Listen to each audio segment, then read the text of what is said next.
Okay, I don't just like read at my desk as I just watch documentaries and like listen to lectures and stuff, but like in a way where some of the things I watch and research are a little fucked. So I'm always concerned one of my coworkers is going to come around the corner and just be like, so why are you watching this documentary about Unit 731? I'm like, don't worry about it. It's fine. I'm filling out the reports. Who gives a shit? It's educational. Mm-hmm. I'm learning. No, just wait till next episode. I've been watching some fun stuff. God. But that's not fun. It's not fun stuff. I mean, it's fine. Yeah. Hi, and welcome to Blank Bodies, a Vampire the Masquerade V5 tabletop and horror podcast. And today, we're not talking about horrifying things. We're talking about magic, which is only sometimes horrifying. It can be horrifying in like an existential way or a literal way, depending on like what schools you practice. I ain't going to no book school. I mean, I'm just saying Ngangas are a little fucking intense. Awful. Yeah. Scary. Super spoopy. Not here to disrespect other people's cultures, but I'm just like, the bone cauldron. I don't know. Yeah, if it Anyway, that's Hunter. This is John, and that's Sarah. I am Damn. Sarah. Hello. I am Hunter. Yeah. Nailed He it. did it. He got it right. We're doing it. We have been going through it as a group, so thank you everybody for being understanding and supportive. Yeah. I appreciate that. I almost died in a car wreck. I was in the hospital for about 4 days. Yeah. I tried to record when I got out, but everyone told me no. So Yeah, well, like I didn't want to limit your dreams, but I also didn't want everyone else mad at me, so. I did not want to limit your dreams. Unfortunately, I got fucked by personal familial issues. Hooray! yeah. I'm also kind of glad we didn't, because I found out I wasn't the most coherent on all the medications and I'm painkillers. absolutely not surprised. But I mean, it would have been a good episode for magic. yeah, just let me on a bunch of morphine.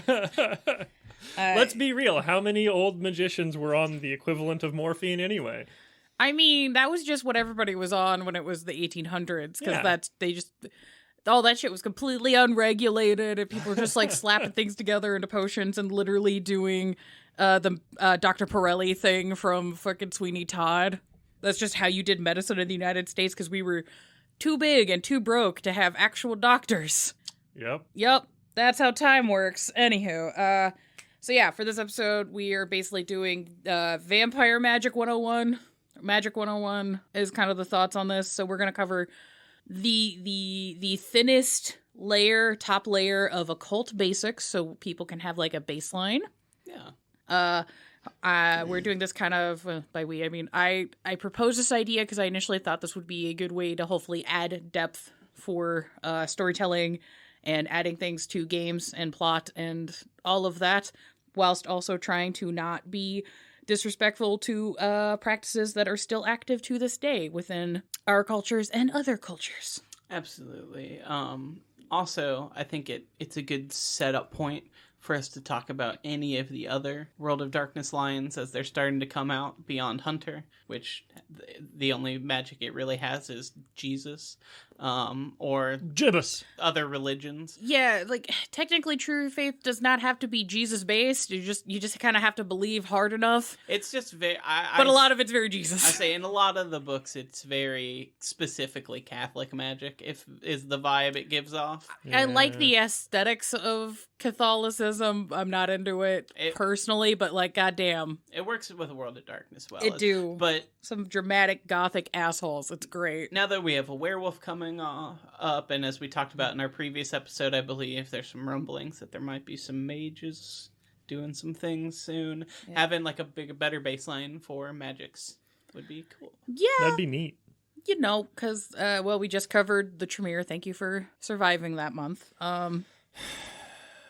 But there's other people in the World of Darkness canon that also deal with the occult and magic, and so this was a good stepping stone to get into other stuff. Yeah, and we also didn't get super into how they do their magic, so I feel like this is a good spot for that too. Yeah. So pretty much this episode, if we're going to go TLDR this, is everyone, we're going to show you the veil, but we're not going to pull it back at all. Yeah, basically, because I don't have that kind of time or that amount of drugs. Technically, you have to do that yourself.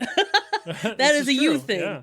So yeah, we're going to cover the basics of some real-world occultic thought and stuff, so you have some framework to start with, and then hopefully what happens with the basics of magic and vampire make sense. Cool. Yay. We're gonna also cover the generally accepted origins of vampiric magic within the meta plot for Vampire. And we're gonna cover the 5 major practice paradigms for the occult, which is thaumaturgy, Koldunic sorcery, Duron key or quietus, necromancy, and alchemy. Those are the 5 basics. Obviously, one of them is the best. Yes. And hopefully, when we cover these, just basically doing a kind of touch base on their basic theory, a little bit of the thought process behind each of these, and then the very basics of this is the baseline dice pool and mechanics you'll probably be running for these disciplines most of the time.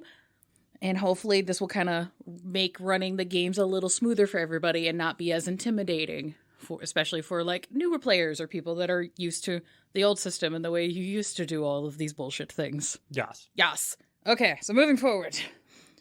Content warning, we're just talking about magic and history stuff, so like if you're not in the mood to talk about spooky shit, go do other things, I guess. I don't know why you picked this show, but Yep. I was about to say this is the wrong place. We love you, but this is the wrong spot. Yeah, well, I acknowledge that there are some people that have views on the occult that I would consider inaccurate, but they might find topics to be alarming or, spiritually endangering. And I'm trying to be respectful of that. I respect your hesitation and whatnot, but maybe you should listen to the episode and really listen to it, because you might learn that the occult isn't as scary as you think. Hopefully. yeah. We're here to and increase people's interactions with other people, because like doing cool things with friends, new and old, is a good time. Yeah. Hell yeah. Also, wizardry's fucking cool. Wizardry is cool. You get to wear a fun hat and fuck hotties. Like, Yeah, it's a when good else time. Do you get to come in a jar with your burrows? I mean, look, I was trying to not talk about cum eating. I was At least not trying. yet. Not I didn't yet. say anything about eating it. I just said putting it in a jar. Fair. So sources. Hey, does that make like, what was that game that no one that I ever know actually played, but everyone talked about? Salty Cracker? Limp Biscuit. Was that what it was called? It's Everybody called comes all on a kind- cracker, and then the last person to come has to eat it. What Limp in Biscuit is one of the names of one of those games. Huh. but- what in the fraternal soggy house crackers- I don't know. hazing bullshit? Terrifying. That's a magical ritual, though, I bet. I mean, technically, yes, depending on the intent. Yeah. That's one of those things that I feel like was always talked about, like football players doing specifically. Yeah. That Look. and the banana ass thing. Banana ass? You have to put a banana in your ass and then walk. And every time it falls out, you have to take a bite. And Just get a prostate massager. Jesus Christ. Anyway. Also, you know what? I'm not here to kink shame. Sometimes people have fun hobbies, and some of those fun hobbies are getting into a circle with your bros and feverishly masturbating onto baked goods. So anyway, we're going to talk about the occult, which Yeah. technically we have been this whole Yes. time. So, quick run through sources for the episode. We're using Book of Nod, Player's Guide to the High Clans, Clan Book Zemitzi, Blood Magic, Six Thaumaturgy, Rites of Blood, V5 Core Book, Assamite Clan Book, Veil of Night, Vampire Dark Ages, Kindred of the Ebony Kingdom, 20th. That's a cool ass fucking It is. name. There's some really cool shit in there, but later. Vampire 20th Century or 20th Anniversary Core Book, Tremere Clan Book, Giovanni Clan Book, Cults of the Blood Gods. I also pulled from last podcast on the left's Magic series. That's a good intro, beginners, cursory understanding of the occult. And there's also the Theories lecture series, Occultism, Vamchara, and the Right Hand Path, which is the cool thing I found on YouTube. Hell yeah. Mm-hmm. Shockingly, I got academic research for this episode. That's not shocking. But I feel like that's most That's just mostly what I episodes. bring to this podcast is Fucking nerd. nerd. Being a nerd, being a nerd in the way I am is part of my path into being a professional hot person. There you go. Because you know who's hot? Smart people. Oh, I was going to say nerds. Some nerds are not Some hot. nerds are not hot. No, No, you can't. We went through that whole period where they tried their hardest, Mhm. and we had to put up with all kinds of. Strange things. Oh, I was just gonna gesture towards Gamergate, but that's fine. I'll say there's that bad half, and then there's the other half that was really into that one sing-along blog or whatever, and that Dr. whole, Horrible sing-along blog? that whole like annoying twink movement. Oh, too. that's just millennial cringe. Yeah, that sucks too. I liked Dr. Horrible. No, like, I hate that movie so much. You guys made me watch that so many times. I didn't like it the it. first time. It was on in the house all the time for a while. Yeah, I never put it on. I was like, I enjoyed it. It might have been Nick, but someone really liked it, and I was like, I hate everyone in this movie now. That's one of those weeks where I'm just not going to hang out whenever this is on. I enjoyed it because it was during the writer's strike years ago, and it opened the pathway for people to be able to do more independent creations on the internet. But dear God, is there just a chunk of millennial culture that if they get any kind of like fandom or franchise things, they just make that their personality and they'll drive it into the ground? And I'm just like, are you just afraid of processing reality? Is that what this is? Like the guy who literally dressed like Vash the Stampede in my high school every day. Mm-hmm. That was a ritual. Honestly, yeah. He wouldn't respond to his actual name, like even to like school staff. They had to call him Vash. Oh my God, that's amazing. Anyway, it was fucking wild. I put a pin in that. It's gonna look Sigma grind set. Look, put a pin in that. It's going to come back as being important, unfortunately. So, what is the occult? I have a couple of different rough definitions that I have found that seemed good for baby beginner wizards.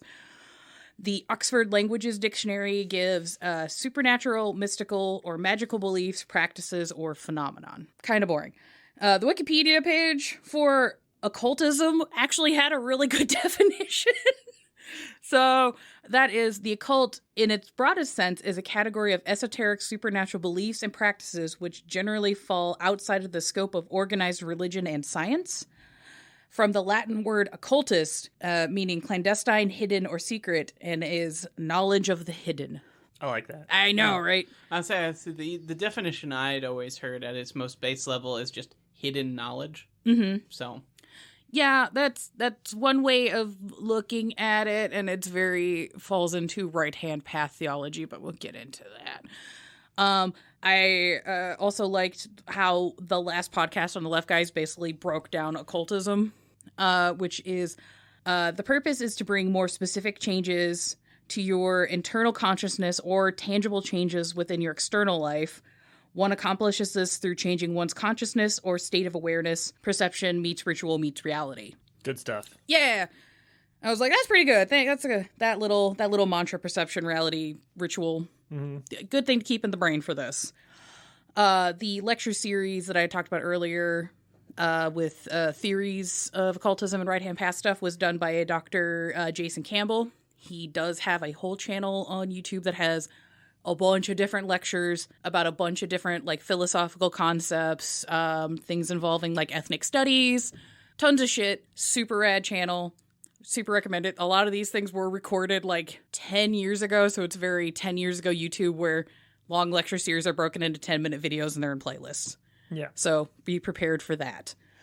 But his definition is occultism pertains to the esoteric study of the relationship between human consciousness and non-empirical phenomenon, which is my favorite definition. Mm-hmm. I'm just like, that covers everything. Because I feel like seeking hidden truth kind of doesn't quite encapsulate the divide between hard science as we know it, where it's like, I can observe a phenomenon, I can count it, I can calculate it, it's something I can touch and like make repeatable experiments that other peers can look at and also repeat the experiments. Yeah.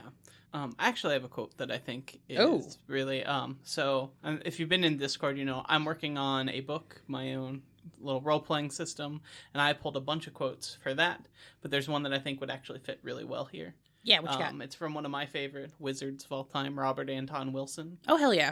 But it's, every kind of ignorance in the world all results from not realizing that our perceptions are gambles. We believe what we see, and then we believe our interpretation of it.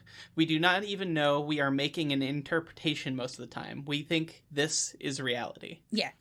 So again, it's further down that what it really is, it's about reshaping your perception and knowing what you're interpreting is a perception.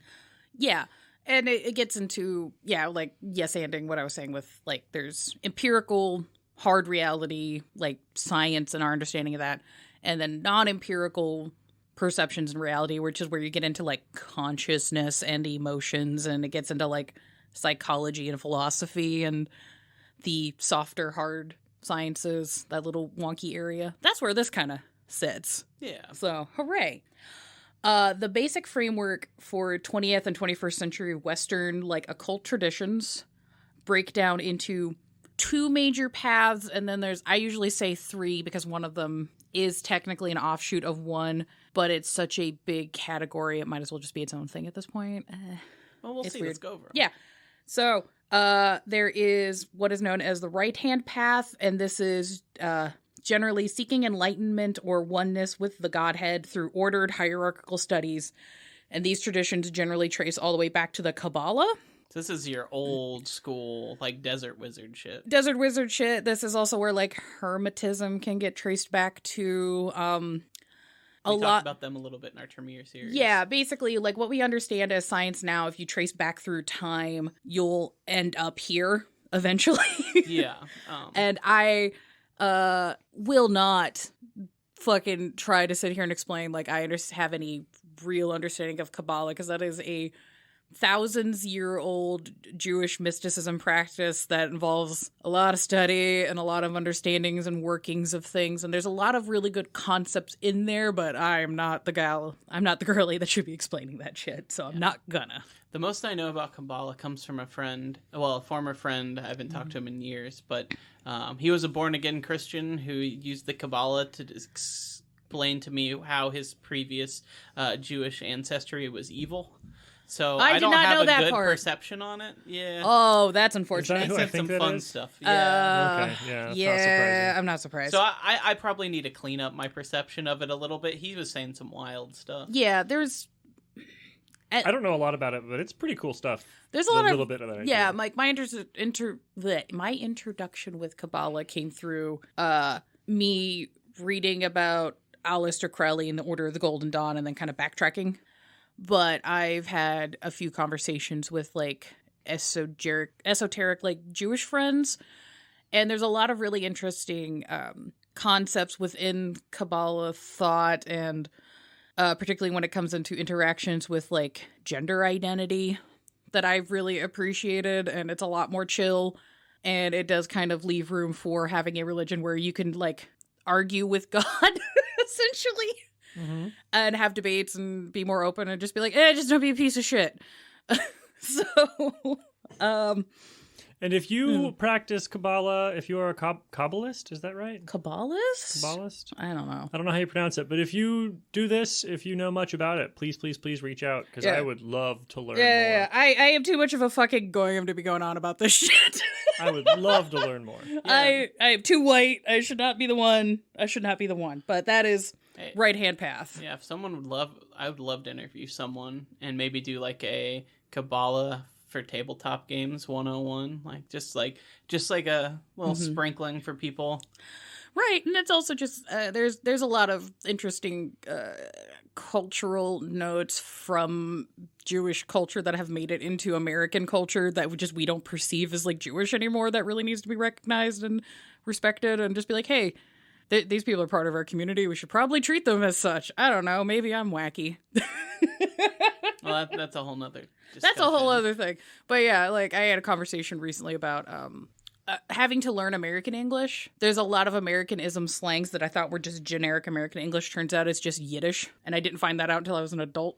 Well, it's a lot of I feel like a lot of New York slang specifically. Yeah, a lot of New York slang, and words you get in media from films. Like, I grew up on fucking Mel Brooks things, so it's like, and like glitch. Yeah.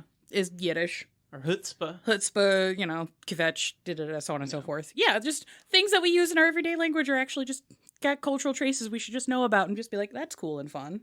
Yeah. But yeah, right-hand path, ordered, hierarchical, lots of studies, a lot of hats. Mm-hmm.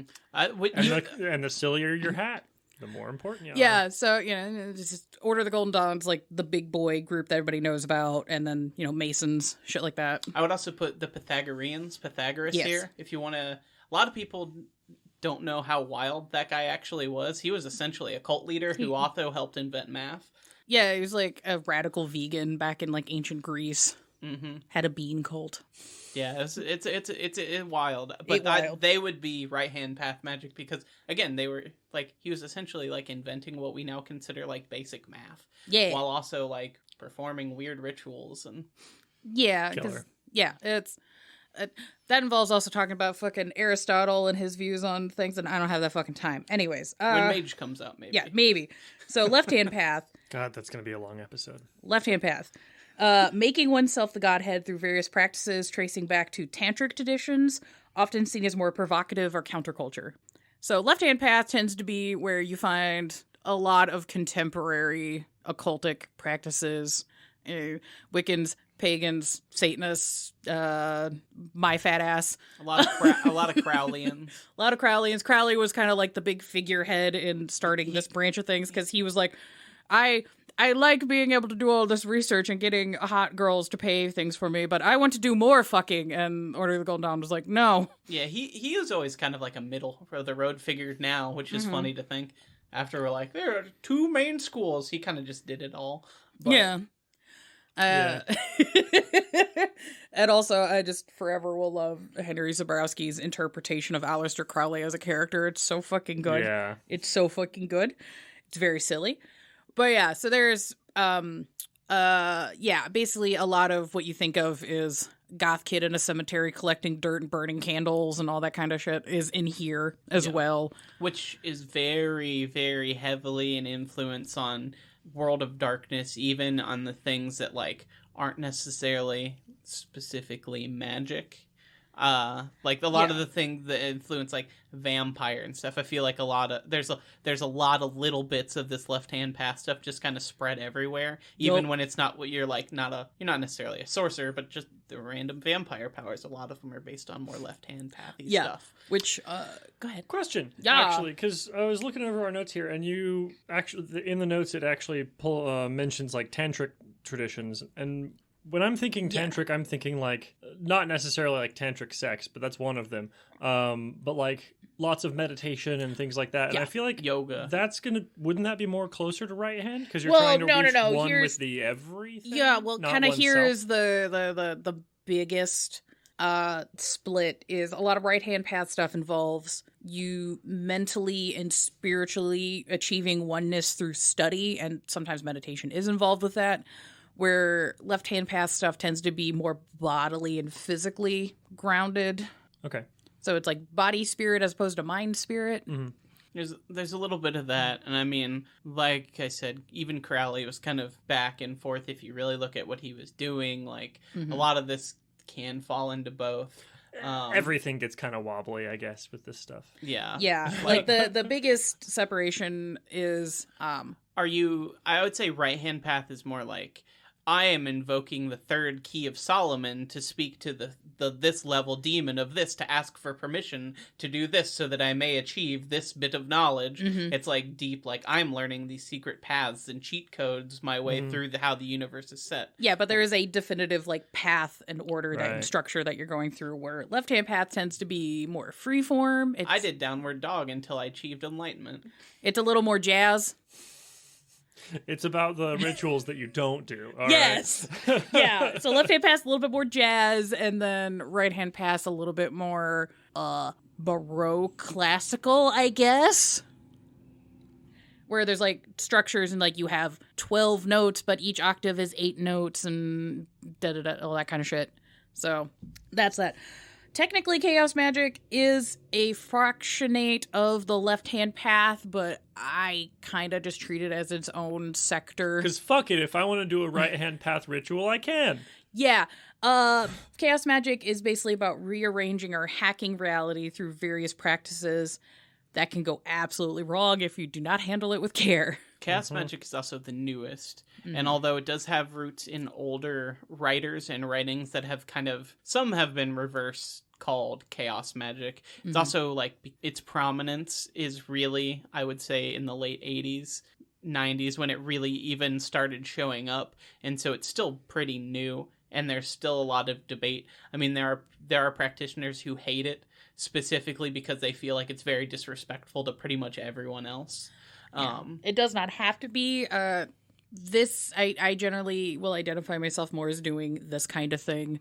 Chaos magic in keeping with the music analogy. So if right hand path is like Baroque classical, left hand path is like jazz. Chaos magic is like John Cagean, like noise discordant kind of practices in music. Or John Cage is really famous for writing that music piece where it was just silence for 4 minutes and 30 seconds. And the actual like ambiance of the room itself was considered the music piece, because this is where people in the arts started to interpret our understandings of quantum reality into art creation. And it was just like, well, all noise is technically music, so I can just use literally anything as an instrument. Well, that also gets into a really interesting time period where tech sector was doing so well. They started pumping a lot of money into the arts, and there's this whole weird movement of basically trying to disembody art to the point that it was pure theoretical, pure thought, pure emotion. And they were trying to do that with technology. It was really, really weird, interesting time period in art. And that's a whole... But that's like a whole modernist movement that we can talk about later.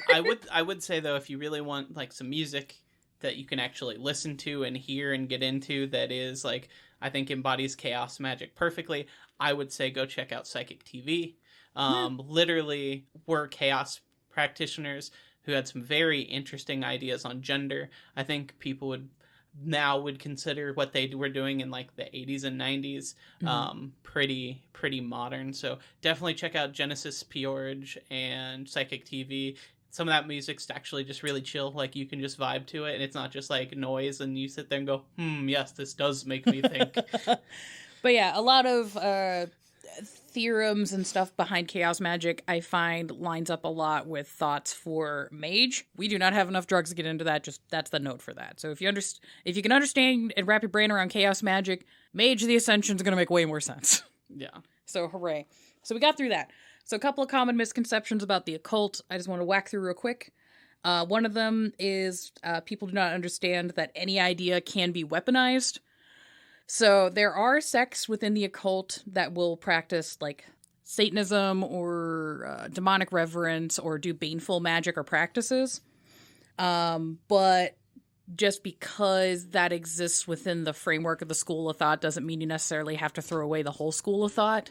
Absolutely. Yeah, because there's people that are just like, I will not abide occultism, it's all evil. But it's like, bro, people use science to make napalm and like knife missiles. You don't throw out all of science because, mustard gas is a thing. Yeah. And it's easy to point. You could point to the country of Israel and say, we don't throw out Judaism. You look at the country of the United States. We don't throw out Christianity. I would say it's pretty similar to any other belief system. This is like if you throw away America, you also have to throw away Brendan Fraser, and we can't do that because he's too delightful. I don't know if that's the first thing I would have gone to for saving the U.S., but I respect your chutzpah. Thank you. We'll do a little callback there. Circling back around. All right. So next thing, the occultism utilizes non-empirical tools and thoughts, but does not discount empirical consciousness. God damn it, have I had to deal with some fucking woo-woo, goddamn cupcake, pagan Wicca people that are just like, well, if I'm dealing with the empirical, or the non-empirical, and I'm dealing with the untangible and the spiritual realms, I don't have to deal with, like, the actual factual states of just things in the world around me. And I'm just like, listen here, you gotta still pay your fucking taxes. And just because you do partake in occultic thought does not mean that you have to throw out science. In fact, I encourage you to not do that. Having an analytical mind, like science style, is actually, I think, really helpful in occult studies. Yeah.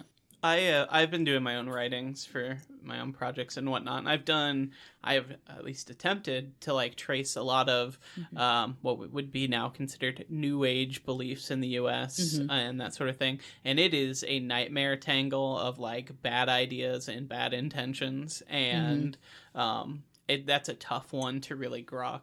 I would say I have a harder time not throwing that baby out with the bathtub than I have like even like Satanism.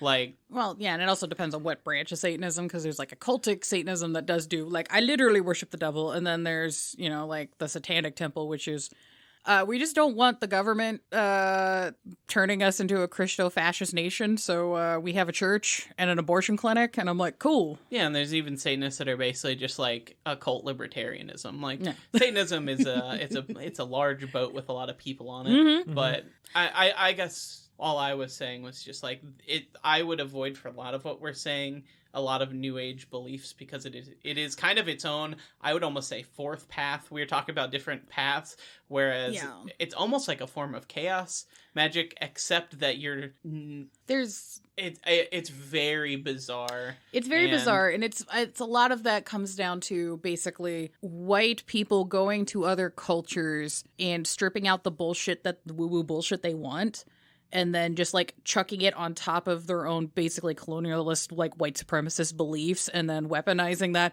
against the people that they stole it from.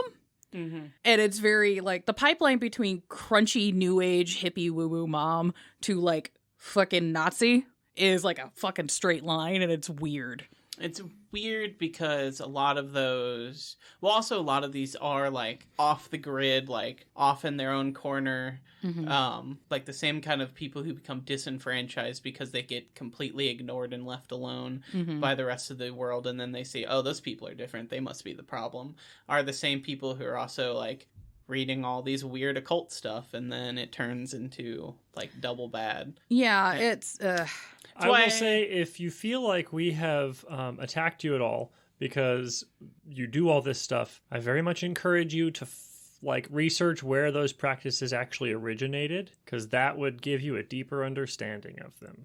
Yeah, I'm not even trying to attack anyone. This is something I am me neither, but trying to understand better. I think now was a better time to bring it up than any. Is like, I feel like it is a weird Gordian knot of the occult that even in like other occult circles I've crossed paths with online or otherwise don't want to acknowledge. It's kind of been pushed off into its own corner for the most part, and a lot of people just like, well, just let them do what they do. Right. Well, it's like that corner of it, and then there's also the corner of it where it's like occultic thought being weaponized for military or capitalistic purposes, like fucking the guy, oh god, I can't remember his name, but there's a guy that was like the head of, or like the nexus point of like marketing in the 50s and revolutionized how like advertising and all that works, where he used a combination of psychology and occultic thought, and basically was like one of the pioneers of like weaponizing memes and shit. And then you also get like Michael Aquino and all of his Temple of Set weird paramilitary, just fucking psychotic evil villain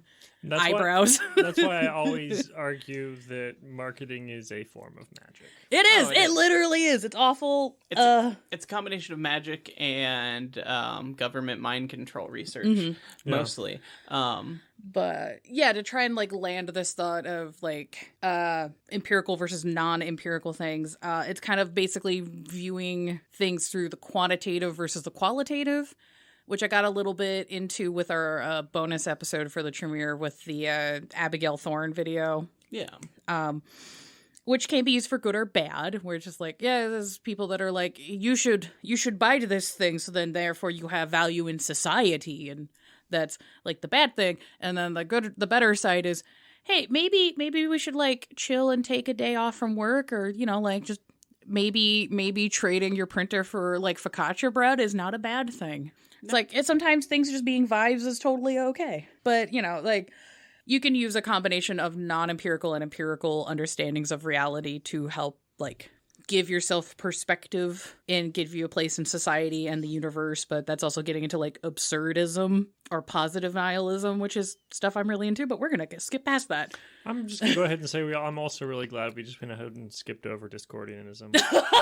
I did. I was trying to not. I was really trying. But it's also like that whole fucking bucket of what the fuck. I don't inherently disagree with it, but there's parts where I'm just like, Bro, can we just go get a sandwich? Like, I just want a sandwich. That's the point. Yeah. Like, it's basically being grill pilled is the best way, I think, to like...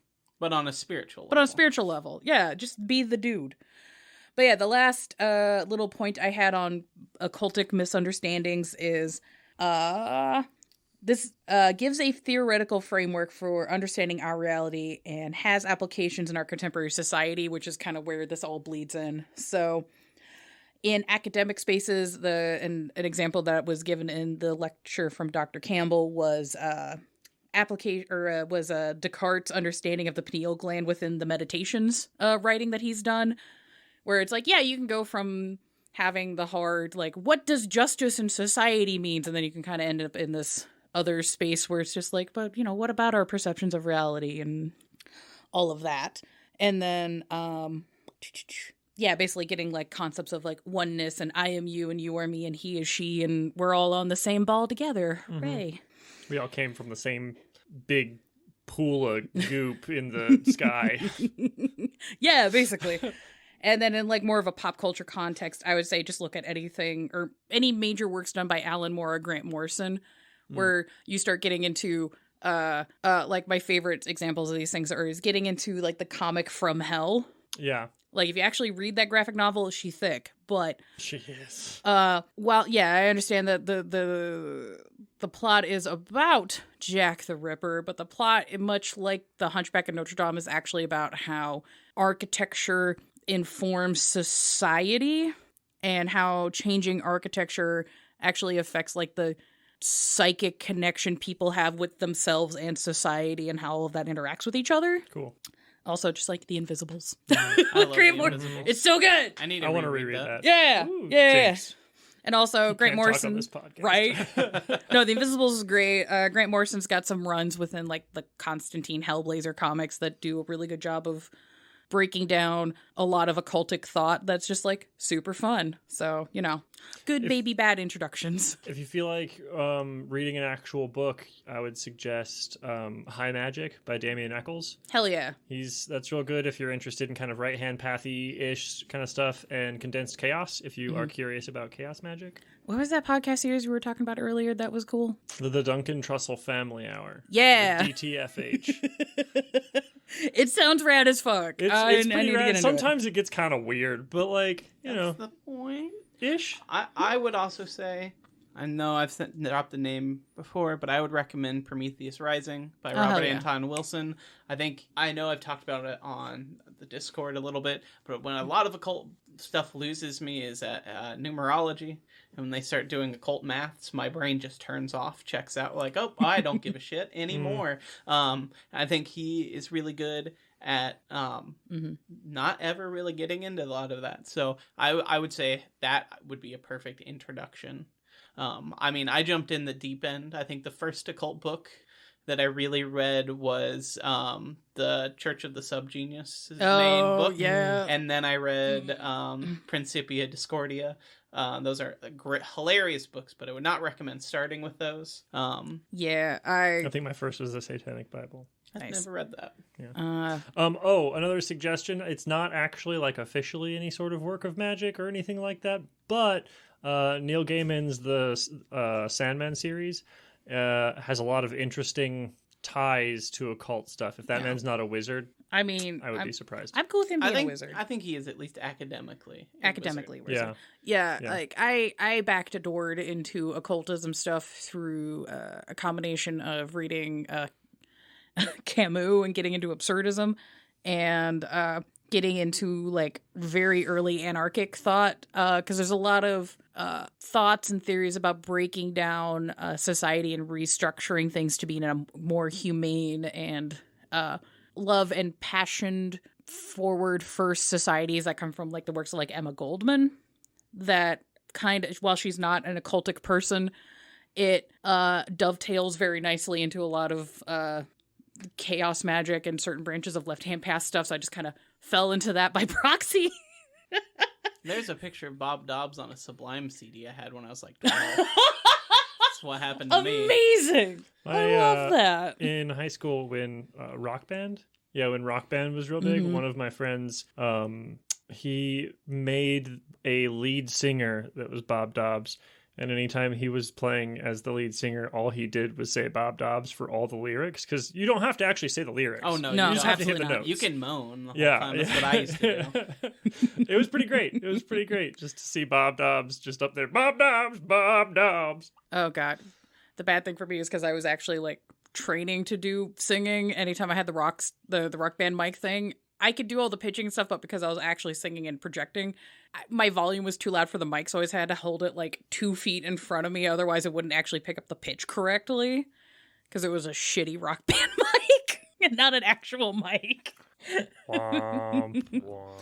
But Which Toys. toys? That's why you should not use toys as instruments. So or do. Or do, actually. That's kind of cool. yes. So Speaking also of toys. the Book of Nod.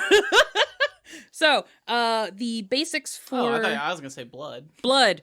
I mean that's a special toy. Yeah. But yeah, blood magic within VTM. The basic bases for blood magic in VTM, metaplot wise, can be traced back into the Book of Nod, which we have talked about before. If you want to check that out, It's neat. so I'm going to try and give the roughest TLDR of the situation, and we're going to have a little dramatic reading. So story time, children, strap in. So Caine fucked up, as we all know, and is cursed by God. And before, so it's just so everybody has a rough understanding of where we are in the timeline. This is before he tells the angels to fuck off. So he's wandering around in the dark by himself, just being Caine the sad boy, as we all know and love him. During this time, while he's crying and having a sad time being cold and hungry and naked, just wandering around in the darkness by himself. Poor lad. Maybe he shouldn't have killed his brother. Maybe should not have done that. Gets approached by Lilith. Lilith, who takes the time to explain to him that she is his dad's ex. Hot goth mom. Hot goth mommy. And it basically is like, hey, I'm the person, not only am I your dad's like ex-wife, I am also the one that disagreed with the one above and gained freedom in the darkness. So she basically picks up our sad little broken man and takes him to her house and gives him pants and food and gives him emotional support. Every femme person is cringing. They're just like, oh, I've done this. Oh, I've done this. I've picked up the damaged person and been like, I can fix. No, he's got to fix himself. That's the lesson.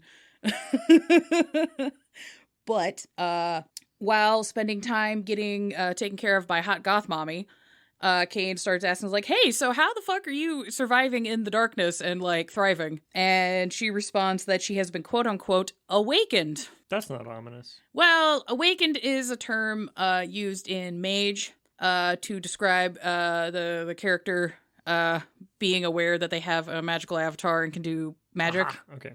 That's why anyone who's not a mage, or generally another kind of supernatural, are sometimes called sleepers or similar.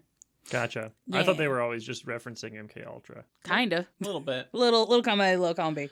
So Again, it goes back into that perception of reality, and everything is still in a dream, while as the mages have awakened to the true reality of. Cool. So did one of you guys want to do the dramatic reading? That's a lot to read. I'll give it a shot. Cool. Hunter, be ready to edit. Okay. Abandon me. Oh. Awaken. Oops. Oops. Immediately. I'm leaving it in. No! Awaken me then, Lilith, I said. I have need for this power. Then I can make my own clothes, make my own food, make my own house. Worry creased Lilith's brow. I do not know what the awakening will do for you. You are truly cursed by your father. You could die. You could be forever changed. Caine said, even so, a life without power will be not worth living. I would die without your gifts. I will not live as your thrall. Lilith loved me, and I knew this. Lilith would do as what I asked, though she did not wish it. And so Lilith, bright-eyed Lilith, awakened me.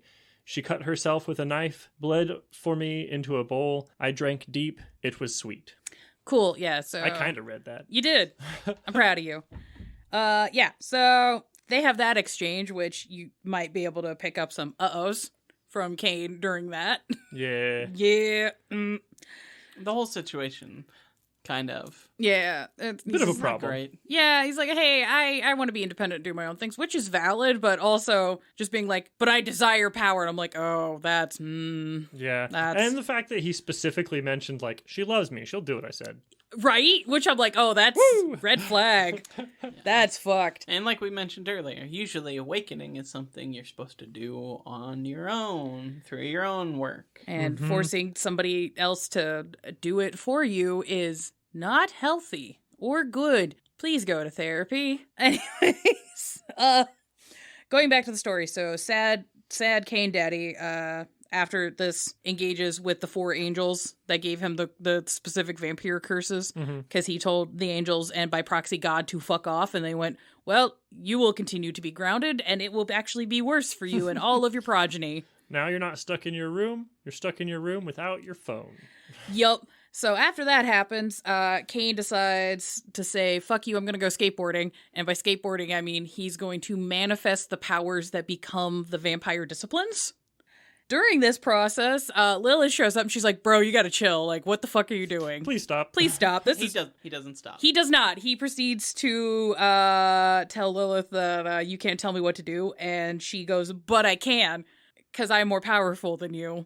And she forces him to stop, and he's not happy about that. So he tells Hot Goth Mommy to fuck off and then leaves the land of Nod. He leaves the land of Nod. Yes, he chooses to fuck off. To the mortal world, Yep. essentially. Yeah, there's one more dramatic reading if either of you want to take it. I'll take this one. I opened myself up once more to the night, and I saw the infinite possibility in the stars, and I knew that a path of power, a path of blood, was mine for the taking. And so I awakened in me this final path, from which all other paths would grow. So, fun note about this, in previous editions of Vampire the Masquerade, all the different, like, blood magicks had various sub-schools in them called paths. And they are not to be confused with the paths that the Sabbat had. Yeah, because that's a humanity morality system thing. That's more like a hermetic belief system type path, where this is like a blood learning school. Yeah, but the fun thing is, because of how vague all of this is written, it could actually be talking about either of those things. Yay. Yay! Can we jump back for a second? Yeah, dude, what's up? Maybe... It specifically said that she swooped, cut herself, put it in a bowl, he drank. So she didn't, like, embrace him. No. Is he technically, like, a Lilith ghoul? Is that how fucking nuts Lilith is? Is Caine is a ghoul? I mean, the thing is, like, Lilith is complicated and she's, like, not a vampire, because that's something Caine did. Like, she's her own thing. She shows up in multiple game lines as, like, an important figure, and she's not really any of them. Caine also already was a vampire because of his curse and also his fallen angel status, and so they're already not starting from a human baseline. So what they're doing is already, like, above and beyond any sort of human level magic. Right. They're setting the baseline for it. Yeah. But, like... I guess I wasn't saying specifically ghoul, but, like, the equivalent of, because like, you could, I mean, a vampire can, like, ghoul other supernaturals, right? So, like, why wouldn't Some yes. This might be up to storyteller interpretation. Yeah. Or what your chronicle is like. I just whatever love that idea. No, it's great. Like, he took a sip and he's essentially her ghoul, and this is the ghoul powers he gets. Yeah. Crazy, right? Right. I believe at some point we have plans to do, like, a Lilith and the Bahari stuff as an episode. Yeah, Lilith is a very complex figure within World of Darkness and also just cultural narratives. Oh, yeah. Overall, but go into this understanding that Lilith in World of Darkness has the very 90s feminist, like, girl power bullshit on it without any real, or not as much acknowledgement of its actual historical context as I would like. Yeah. But, yeah, so... hot power, less substance, you could say.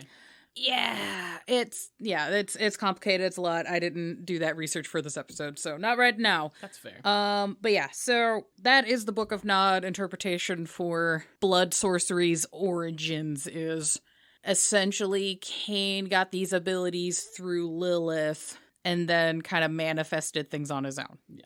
So technically any vampire discipline that doesn't come up in the rest of this episode as its own type of sorcery is technically blood sorcery then. You could argue, because anything from, like, Nosferatu turning invisible to Ravnos's illusion powers, unless we specifically bring it up. It is technically some of this blood sorcery.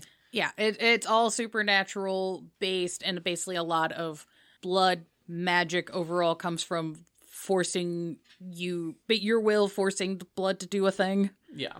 But yeah, I'm trying to not get too esoteric about this. So, gonna break down the blood sorcery disciplines as best we can in little bite-sized pieces. So I'm going to start with a blood magic thing that has not officially shown up in V5 really, and I hope it does. It showed up a little bit. We literally complained that it hadn't in a recent episode. Mm-hmm. So we're starting off by talking about Koldunic sorcery. So cool.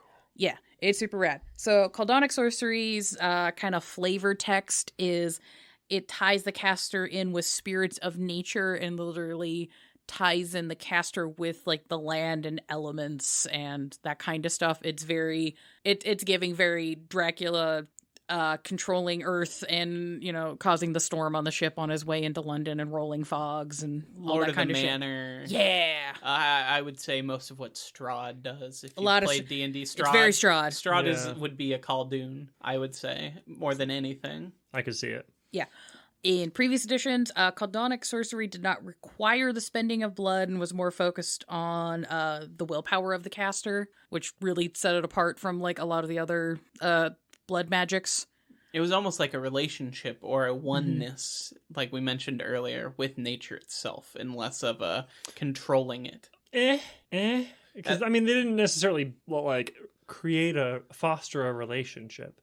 If it was like a relationship, it was probably more like a kind of an abusive relationship where it's like, I'm gaslighting you and threatening you into doing what I want you to do. To some degree. I think it also would depend on the Khaldun, but I imagine a lot of them, especially when they did have large parcels of land, it was just like, oh, the wolves go where I tell them, and otherwise I keep them safe, and they are protective of their space. They're protective, but you still have to remember that they're called the fiends for a reason. Yeah. Yeah. And so yeah, Koldunic sorcery is mostly associated with the Tzimisce. There are a few bloodlines that their specific occultic practices basically pull from Koldunic sorcery. Looking at you, Leannon. But pretty much a Tzimisce thing, and it's mostly taught. It has to be taught, and it is not inherently like a discipline like Auspex or other ones would be, where you're just like, oh, I got embraced, and now I can just do this thing. Mm-hmm. That's also part of where we won't get into it until we do our Tzimisce in depth, but that's where some of we'll call them rumors for now. The rumors of there being different kinds of Tzimisce in general is because there are these who know all these powers, and there are others who are just doing flesh stuff, and they're like, you guys seem like two completely different dudes. Are you sure you're the same thing? Are you sure you're cousins? It's old Clan Tzimisce and Clan Tzimisce are almost different clans. Yeah. Kind of like how in our Malkavian episode we talked about how other than the Sabbat for a long time they lost dementation completely, just so that the Camarilla would be like, all right, we'll put up with you guys. Yeah, you can function inside. Yep. Cool. Yeah, so now we're going to talk about things that are in V5 and have not existed in previous editions, asterisks kind of. I am doing the but actually bridge notes push now to get ahead of you fucking nerds, which is there are paths within certain branches of blood sorcery, thaumaturgies, whatever, that have a path of alchemy. That's not what thin blood alchemy is. But if I don't say this now, I know somebody's going to make a fucking shitty comment. Checkmate. Make your shitty comment anyway. It'll Google. Or not Google. It'll Giggle. make me horny. Wow, Hunter. I just like the attention, good or bad. Get it, buddy. You know what? Hell yeah. Okay, so... I might edit that out. That was pretty aggressive. I'm kind of here for it. But, you do you. I trust you. You're also Hunter's the editor, so he's going to decide. So thin blood alchemy. This is technically new and exclusive for V5. This process involves channeling the power through distillation process of some sort, involving a combination of vitae, mortal blood of the proper resonance, and usually some other ingredients. Drain cleaner. Yeah, sometimes literally. So there's 3 anathors. Basically, these are alchemical furnaces. Fun note. Anathor comes from the Arabic al-tanur or a tanur, which is a traditional underground oven. Neat. Yeah, so kind of a fun thing there. But yeah, so there's 3 basic methods for processing thin blood alchemy. There is corporis, which is you brew it inside of yourself. You are going to slam the ingredients in your body, and you're going to make a stamina and alchemy check as well as a rouse check. What happens if you fail the first one? It doesn't It happen. just doesn't work? Okay. Yeah. I figured because you're still a vampire, but I figured if you're like, I'm going to chug this, snack pack of blood and this 3 cups of bleach. If you fail that stamina check, I was like, is that going to hurt? I mean, you'd probably have to throw it up. Yeah. And depending on if you like bestial fail, there might be Right. some other complications. Yeah. I might say as an ST, just like, yeah, that might burn you up a little bit inside just because, like, I mean, you could probably drink poison as a vampire and not notice. But bleach specifically has effects on flesh that Yeah, you're it's just really dumping alkaline. it inside yourself. You might take a superficial damage or 2 just for like putting caustic materials that are going to erode you and cause damage. Mm-hmm. Possibly. You probably won't die. I but, would say like, on like a bestial fail, I would be like, your beast doesn't want you to throw it up because you got that blood in you. Mm-hmm. And so now it's stuck in you. You're going to take a superficial. Yeah. yeah, So- basically, your hunger stays the same because you're hurting yourself. Mm-hmm. But you're also keeping the blood in you because Yeah. you want it. I like that. So there you go. Got some fun flavor text for you. It's like eating celery. The digestion uses more calories than the celery contains. Yeah. Mhm. Dude, but celery and hummus though, fucking Good slaps. stuff. But yes, then we also have calcinatio. Bleh. Calcinatio. Anyways, I had to be racist for a second. I'm sorry. But anyways, this one is you brew your concoction inside of somebody else, usually a mortal. This will involve a manipulation and alchemy roll and the established distillation cost. Some of that will depend on what the fuck you're doing. It'll say it in the text. To be able to use what you've distilled in your person, the alchemist must consume the hunger rating equal to the power of the formulae. So if you're doing like a formula or level 3 formulae in a person, you got to drink 3 hunger dots worth of blood to get the effect from them. Oh, dang. So if you're doing really high powered shit, you are just going to be Just gonna cranking. kill people. Yup. And yeah, so that one's kind of fun. And technically, it is a kind of a one use per person, but you can distill things in people in a way where they're just constantly producing this. So you could have essentially like your potion ghoul. Yeah, you could have a blood doll that does like a couple of blood dolls that are dedicated low tier formulae, just juice boxes. Cool. The high Good tier, thing to do with your herd. right? High tier ones, though, I'm just like, you better start picking people that you do not give a fuck about. And then there's Look, Fixia. Greg, I really gotta be able to pick up this like semi truck and throw it with my brain. I'm gonna need you to come here. That one's oh, if it's the truck, then yeah, I was like, wait, that's a low tier one. I'm like, no, not that, No, not whole that ass strength. semi truck. Nope, that's a higher one. You're correct. And then there's Fixatio, which is you brew something in some sort of a vessel. This is kind of more your traditional alchemist, mad scientist, like Herbert Westy kind of shit. Oh, so like that video. Did I send that to you? I know I sent it to you. That video I sent of the guy who showed us how to drink an entire 6-pack of beer in one shot. Yeah. You did not send that to me. Oh, he It took a was whole boiling 6-pack it of beer. He boiled it down to where it was like carbon at the bottom of the pan, and then he took it and he ground it up really fine. And then he made espresso with it. That's amazing. He almost threw up. I don't blame him. Also, it would have boiled all the alcohol out Yeah, of it. Which it would was have just made it awful. nearly useless. It would have like powdered bread as water is essentially what he made. Powdered burnt bread. Gross. But yeah, it's like that. Yeah. So this will involve an intelligence and alchemy roll plus whatever the distillation cost is going to be for whatever you're making.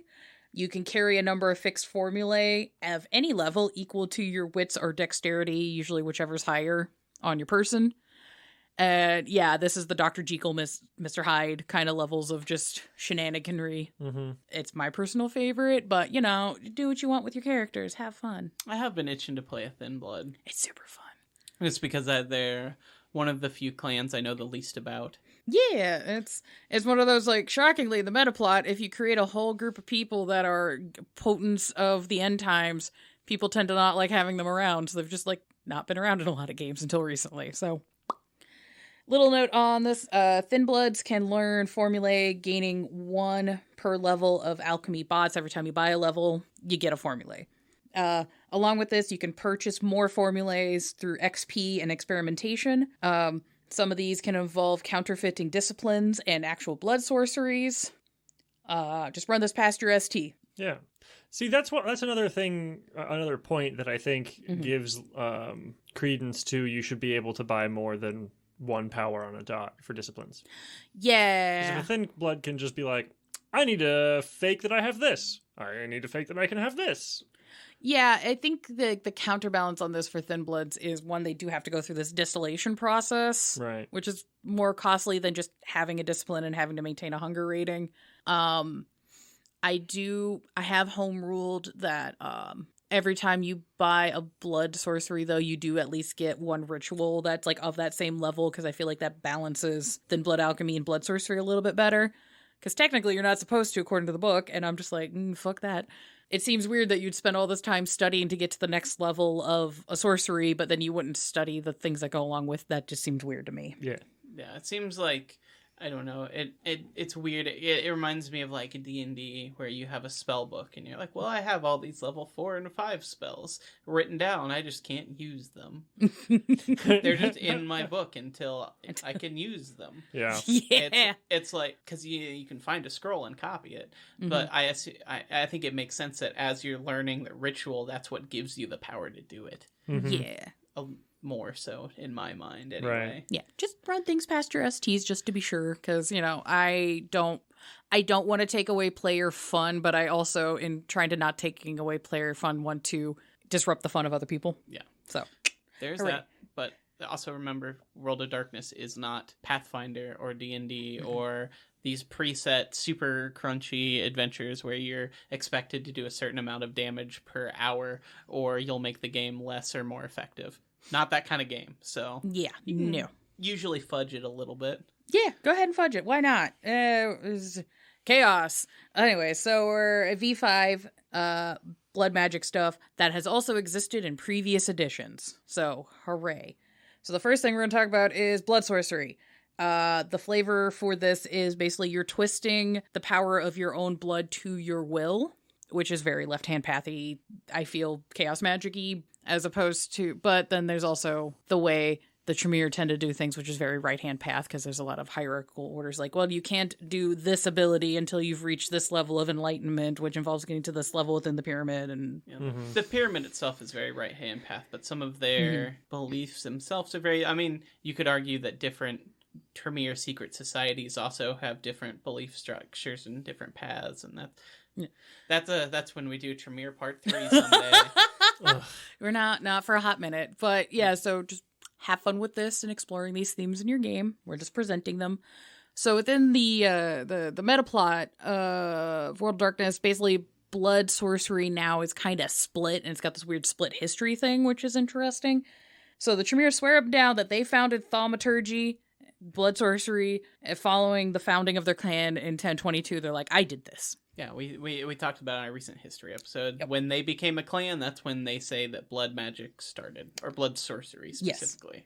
Yes. The Banu Hakim have things to say about that, which is the Banu Hakim can trace their practice of blood sorcery for fucking thousands of years back.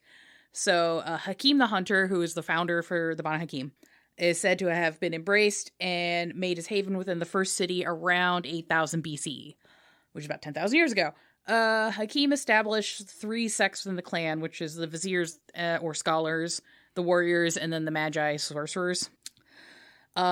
Each of these different sects have their own focus studied and abilities. Quietus, which the V5 book says is what Banu Hakim sorcery was called. It's not quite correct, because Quietus was wielded usually by the warrior class and used for judging the wicked, protecting cities, and working as mercenaries and assassins. Cool. So you want to do your Batman stuff, that's what that would be.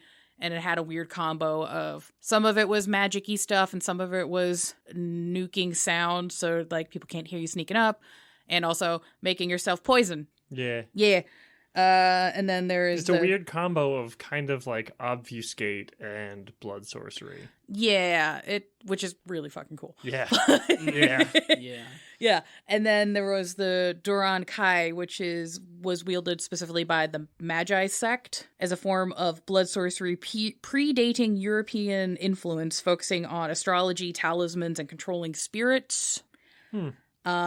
This practice was also used by some of the North African Libon, and the practice itself's like name basically transfers to Master of Heaven and Earth. So it's very ancient practices going back for thousands of years that are not Eurocentric. And then shockingly, the Europeans were like, I did this. Like, no. Like what you're saying is no. Obviously wrong. You're just. Kind of like what I was talking about with a lot of New Age beliefs. Yeah. Why it's such a nightmare Gordian knot. It's kind of the same bucket of fish there. Yeah. And, it's totally not like the basis for a lot of Western science is taken from the fact that a big swath of the pan-Arab community were taking ancient texts when European society was collapsing and translating them into Greek and Arabic and keeping them in libraries in Baghdad or anything. Nah. Nope. Not at all.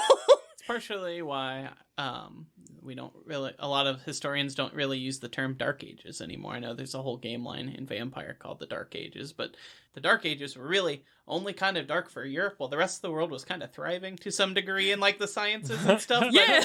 But we're kind of like, well, it was bad in the UK, so it was an evil time, dark period. But really, the church was just like, well, stop thinking. It was the Dark Ages because Europeans forgot how bathing worked. Yeah.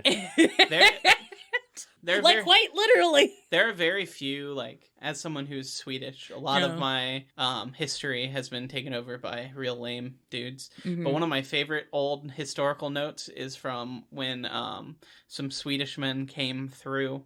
I believe it was through London, they're in trade, and they complained that they were too feminine, that they bathed themselves and washed themselves with flowers, and that they were stealing all of the European women because they were clean. Yeah, that was kind of a complaint during like the Viking era within Britain and like France and Germany, basically where all the ratings were happening. Was this Viking guys would show up and they like combed their hair. And the ladies thought that was hot. I'm not saying that there's a parallel to that now. I'm just saying. Hint, guys. Hint, wink, hint, wink. hint. Hey, guys, if you, like, learn how moisturizer works and don't use the combo shampoo and conditioner, I swear to God, you'll slay more puss. I swear on God. Don't get the combo shampoo conditioner that comes in the fish-shaped bottle. Like, get some, like... Jack Black or so, like a nice brand of combo soap, something that smells good. Yeah, or fucking sunscreen. Sunscreen do you guys a world of good. Anyways, So have fun with the debate between the Tremere and the Banu Hakim about like occultic practices, because I've thrown that shit into games in character and it's actually really fun. I mean, I'm gonna say there shouldn't be a debate because Tremere stole literally everything they've ever done. So, it's an in-game parallel to a lot of historical events, and it's kind of using that in the meta plot in the game to explore other themes is interesting and fun, and I enjoy that kind of shit. Also, just please don't be a shithead, or if you're gonna have a character that's a shithead, clearly make them be a shithead and they should be punished for it. Yeah. Hooray. So and be ready for it when it happens. Mm-hmm. So basically, blood sorcery in V5 is broken up into sorcery, like spells and rituals. So the sorceries, you get 1 per level. Basically, these cost the regular discipline cost, rules, just follow all that. At the first blood sorcery, you get 1 free ritual. I have home ruled that you just get a ritual per thing. It hasn't fucked up any of my games yet.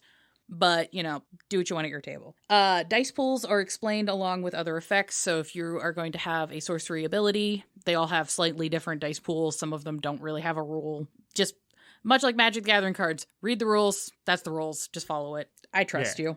There are also those handy cards, and they're the official ones They're the no longer completely accurate older official ones, and I've seen multiple people making their own spell cards. I've been making my own discipline cards and spell cards like a fucking psycho, and I've got enough cards now. I actually need to make a box to put them all in because I can't just carry them with a rubber band anymore. They are handy though when they're pretty great when you don't need to want to pull out a full fucking book to be like, how does this one ability work when you can just.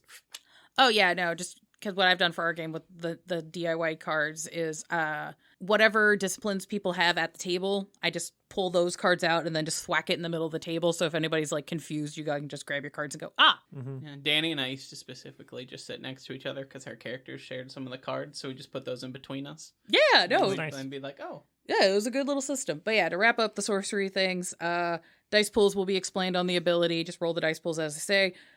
Some of the sorcerers will require a rouse check. Some of them require 2 rouse checks. Just keep that in mind. It's the same for disciplines. Yeah. Those higher level disciplines oftentimes take 2. Oh, yeah, for sure. So rituals.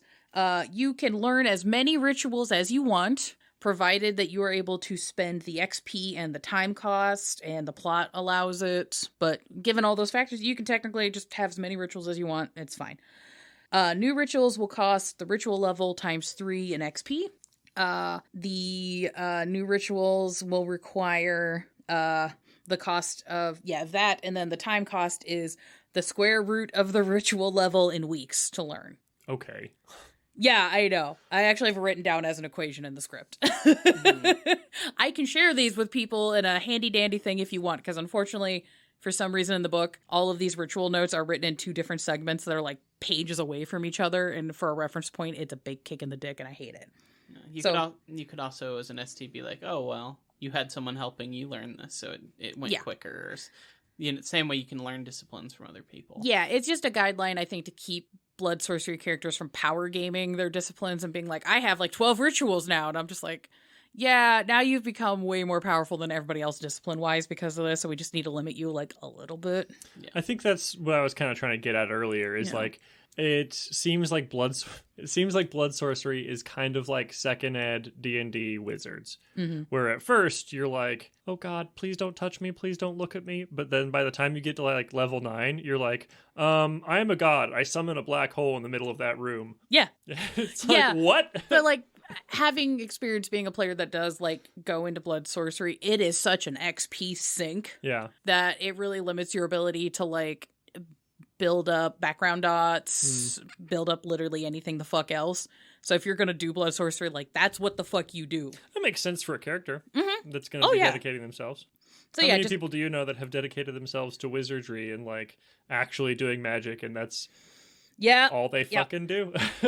So quick wrap this up. So ritual cost is ritual level times 3 plus the time cost, which is the ritual level squared in weeks. Often rituals will require ingredients, and rituals have a ritual casting time. So that involves a rouse check, and you're going to roll int and blood sorcery. The difficult will be the ritual level +1, and the time cost will be 5 minutes per level. Okay. So if you're doing a level 3 ritual, it is going to take you 15 minutes. Keep this in mind for your game shenanigans. Right. Can you do a ritual like ahead of time? Can you be like, I want to be able to throw this lightning bolt when I need it. I will perform the ritual now and hold on to it. Depends, because there's some rituals that are written that way. So like wards, you technically do the ritual ahead of time, but you don't actually roll the ritual until somebody fucks with the ward. Okay. Yeah, but I believe, if unless stated like a word, now I could be wrong, but I believe otherwise, you basically can have up to a scene. So like if you ready something and then, oh, well, we're going to go in the car and go drive 20 minutes somewhere, then it's done. You can't just sit there and be like, I'm waiting. You can't just edge it all game, basically. Yeah. Okay. If you want to as a player, I would recommend the storyteller be like, you got to start rolling like fucking resolve checks. Yeah. Or you're going to have to start doing rouse checks because you're basically forcing your blood to be in this state of whatever, and you might end up burning through it as a counterbalance. I like that idea, because I mean it's also kind of like when you're doing like sigil work, where you just have to like dedicate all of your thought and to your sigil. Kind of same thing in this ritual, where you're just like, I have to keep a hold of whatever's going on in my head. I can't so let other it's- things be tainting the thought, you know. Yeah, so it's basically just different ways of doing like concentration checks, which Yeah, you could I do like like that. resolve and int. I could see it as resolve and composure, resolve and stamina. I could just do it as a flat, just like, hey, I need another rouse check just to like maintain what you're doing. This is another thing too that I would suggest using in tandem with some of the things I've suggested in like our combat episode or expanded rules episode, where it's like you can have some players fighting and have other dramatic things happening that make combat more interesting than just a slugfest. Like, yeah, it's cool. Have the two Ventru play chess while like a bunch of Gangrel are biting it down, or like throwing fists, and maybe the Tremere's like, I gotta get this ritual done. Right. Or maybe, you know. Or Tremere's got to get this ritual done while someone else is trying to stop them, and your Bruja are holding them back. Yeah, so I think our most successful sessions of me STing for V5 is when the party did split and they're doing separate things, and I was basically would run two players doing a scene until we hit a dramatic beat, and then I would smash cut to the other players, and basically was kind of trying to use like film language editing to kind of bounce between you guys. Yeah. So that like I would try to like maintain tension, but like not spend the entire like fucking 30 minutes on one group and then the other group gets bored and ADHD'd and fucks off. Where it's like, okay, you guys get to this point of rising action. All right, snap to this group. Swoosh.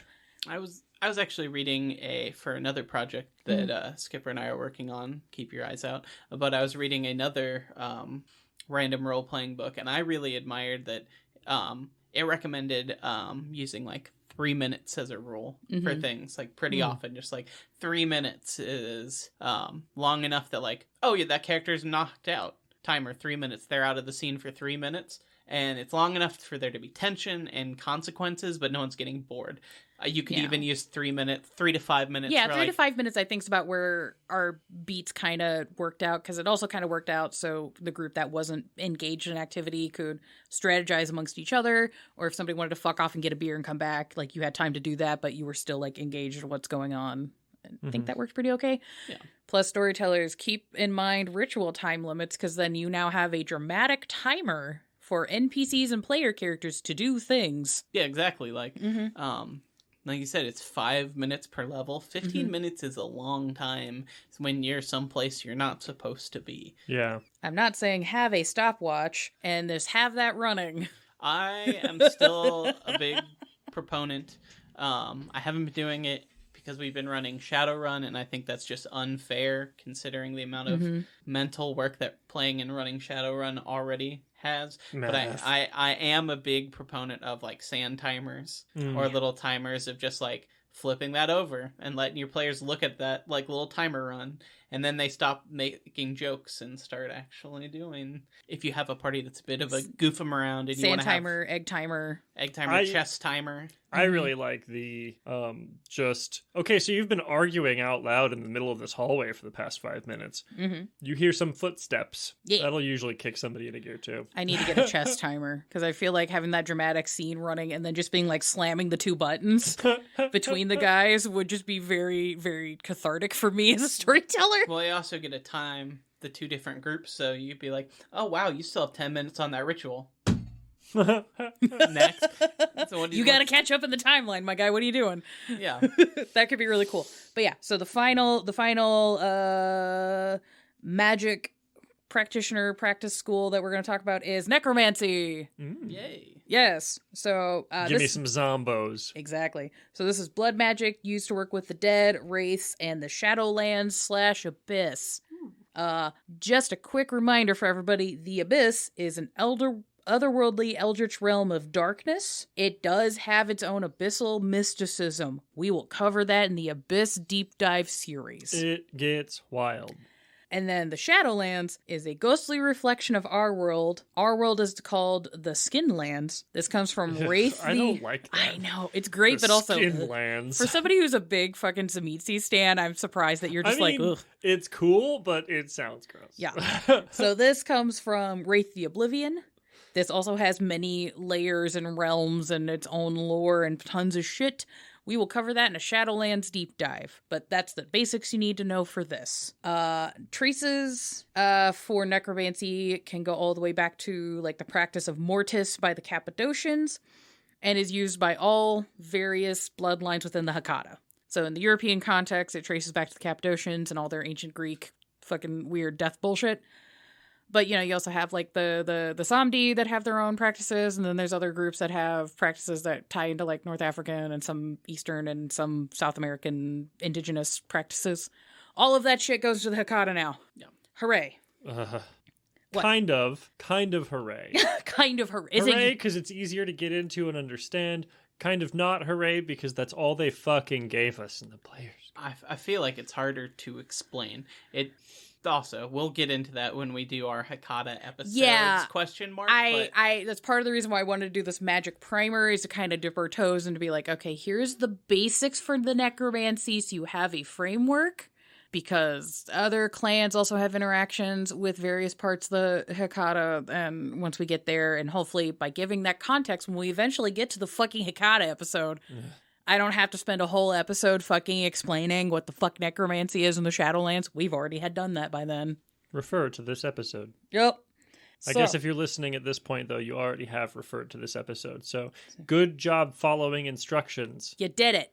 Yay. All right. So Western necromancy was broken down into two paths. There was the principle of authority, which categorizes various supernatural entities into a hierarchy that can be manipulated via symbols and rituals. The more powerful the entity requires more powerful the ritual and symbols. Funny, that's very like right-hand path necromancy. It is. Which is like the opposite of what right-hand path usually is. Well, it's... Because you're trying to get a hold of like celestial beings or like infernal beings, quote unquote, but you're not trying to contact the dead in right-hand path. Yeah, this is basically like, what if we took Kabbalic thought, but then like put it with corpses and ghosts? Neat. And again, but like... I'm not down in it at all. It's cool. I mean, it's also like Sarah said, traces back to a lot of like old Greek necromancy and stuff, which I technically would probably classify as right-hand magic, but it's just not the right-hand magic most people think of first, because it's not like OTO, it's a different school. Mm-hmm. It's literally just a different school. Yeah. So, and then there's also the principle of taboo, which is has the concept of social rules holding power, and by transgressing or breaking these social norms, you can pull power from that. So the more important of that taboo, and thus transgressing the taboo would cause more of a kerfuffle, the more power the necromancer is able to wield. Wild. You could... This has direct parallels to a lot of like modern meme magic or internet belief systems, which I do not have time to get into at all. I literally have a stack of documentaries across from me right now about this. Yep. I'm looking at it. So, not that I would say I'm a fan necessarily, but that is something like a more modern take on that idea. If you feel like going down that rabbit hole, yeah, like a lot of meme magic and is taboo breaking, you know. Yeah, for sure. Or, yeah, just kind of gaining power by hijacking the power dynamics within a social interaction, which also gets into the weird esotericism that comes with, like, marketing and a bunch of other shit, and certain forms of, like, performance art, and actually a lot of postmodern art involves a lot of like breaking down these concepts of like how we engage with interactions and anyways. So we were even talking about millennial cringe earlier. Like you could even make arguments about like improv everywhere and like scene hijacking. Yeah, like, Colin Robinson again. Yeah, or like, you know, just like you're just trying to ride the fucking train home, and now there's like 12 white people singing some shitty song on the subway about something, like that kind of like improv everywhere. Yeah, like, gross. Yeah. Also, you're my sitting brain on the train and 13 like people dressed up as chickens come in and they're just like, we're doing a flash mob, and I'm like, God no. Throw seeds on the floor and start picking them up. That is a form of like taboo breaking. Yeah. Yeah, and there's something to be said about like the taboo breaking with doing nonviolent protest and direct action and that kind of stuff. But my brain's also now like, but Colin Robinson as a Hecata, though, would be amazing. Anywho, so with these two concepts, it's going to explain how necromancy works now for V5. So with necromancy and odd tenebration being folded together into oblivion in V5, things have shifted a little bit from that previous practice. So the Hecata focus on pulling the powers of entropy from the underworld. Underworld is part of the Shadowlands. I will get into that more in depth later. You just need to understand those two things are tied. These powers often put stains on the caster's humanity, forever increasing need of macabre acts. Are we talking like digging up corpses and like sewing corpses together? Mm-hmm. Okay. Or, blood sacrifices, so on and so forth. Right. Needing teeth of specific kinds of people. Mm-hmm. The book cites that rouse checks for oblivion power or a ceremony, when you get a result of a 1 or a 10 on that roll, you get a stain. Woo. It's much like the Lasombra doing oblivion. If they get a crit, they get a stain for just engaging with this power. In addition to any hunger gain. So if you do the rouse check, you fail it, and you got the 1. Not only do you get a step hungrier, you also have a stain on your humanity. Hooray, fun times. If the user's blood potency allows for rerolls on the rouse check, they can pick either of the 2 results. So being a high humanity necromancer might behoove you. Yeah. Just saying. So, yeah. Because that has caused some confusion, because I've known players that played Lasombra, and then we got the Hecata stuff, and they're like, oh, wait, so if they use Oblivion, they don't get stains? I'm like, no, they do. It was just not written in a part of the book that people were expecting, so I just want to make sure it's on page 204, if you don't believe me, in Cult of the Blood Gods. Nice. So the set of powers that is focused on necromancy in the traditions with the Hecata very much mirrors the mechanics for blood sorcery. So if you understand one, this one should be pretty much the same follow-through. So you get Oblivion, which you get 1 power per level. They follow the regular discipline costs and rules. Dice pools are explained along with the effects. Just read the ability to know what the fucking dice pool is. You get 1 free ceremony at first level. That's the only freebie you're supposed to get. You can house rule that if you want. Do what you're going to do. Often these abilities require a rouse check, sometimes 2. Pretty simple. So instead of having rituals, you have ceremonies. Ceremonies have Oblivion requirements along with the XP and time cost. Check the book to know which Oblivion powers you have to have as a prerequisite to learn certain ceremonies. It's a whole fucking tree. Just read it. You're an adult. I believe in you.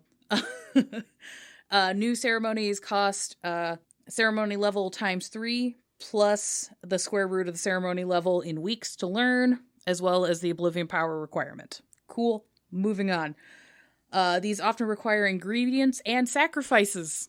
Sometimes you gotta kill an animal, sometimes a person, sometimes part of yourself. I think there's a ritual or ceremony where you have to, like, cut off a finger or an ear of yourself to do it, I think. Cool. Yeah. I mean, you're a vampire. It'll come back. It'll come back. Eventually. But you still gotta cut your finger off, so that sucks. Well, you know. And the damage that comes with that. Mm-hmm. What's that, like a soup? I'll take a superficial damage. Oh, that's fine, but you're also, like, missing a finger. People might notice that. That might make, I don't need a pinky. Look, I used to work in a factory, okay? Why do you gotta remind me? That was a really hard time in my life when I lost my left pinky that I don't use for anything. Just more of a, the mob connections kind of a vibe. And performing a ceremony usually requires a rouse check. You'll be rolling Resolve and Oblivion, with the difficulty being the ceremony level +1, and it also takes 5 minutes per level to cast. So pretty similar. Yeah, I almost like verbatim copy pasted the rules that I had in Blood Sorcery and put them down here for Oblivion ceremonies. Minus just make sure you have the right Oblivion power for the ceremonies you want to learn. Yeah. So yeah, and the fact that they're called ceremonies, I think, adds an interesting level of just, like, practice and tradition and formality with it, as opposed to rituals where you're just kind of, like, slamming things together.